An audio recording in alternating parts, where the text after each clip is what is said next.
afternoon. We're here at EXA 2025 and I'm joined from Cameron at Mocean Energy. Cameron, if you just want to give us an overview of Mocean Energy. Sure. So Mocean Energy has developed a technology that generates renewable energy from ocean waves. So that's kind of our core innovation. But we are developing a product that combines that innovation with offshore solar, energy storage, and a communications link. So what we've developed is an offshore renewable power station. And where we found the most appropriate application for that is actually in the oil and gas and CCS subsea market. So the way that these projects get their power right now is they run a cable along the seabed.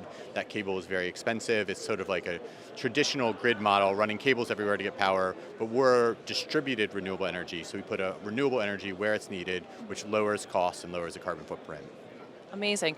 And what is your focuses towards the Australia and the wider APAC region? Sure. So we came to this conference last year, my colleague Ian, and we had a lot of traction at that. So we're seeing a lot of pull, I think fundamentally because there's a lot of subsea developments here in Australia. There's a lot of long distance tiebacks. There's some CCS projects that are technically very good fits. And so we've worked with a few customers based in Australia over the past year.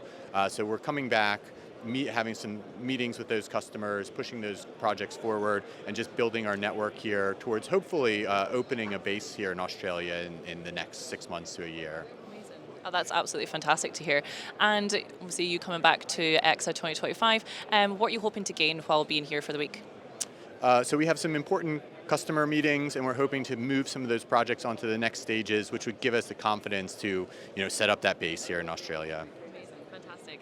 And just if you want to kind of focus on more as to how you guys can support the sort of local supply chain over here with the technology that you have. Sure. So we are part of the subsea supply chain. So instead of having a cable, you would have our system, and to deliver that system here, we would want to build it here. So we need to start building our relationships with companies that can help us manufacture that, and then help us actually get it offshore and installed on site, so marine operations as well. Brilliant. Fantastic. Thank you so much for your time. Thank you.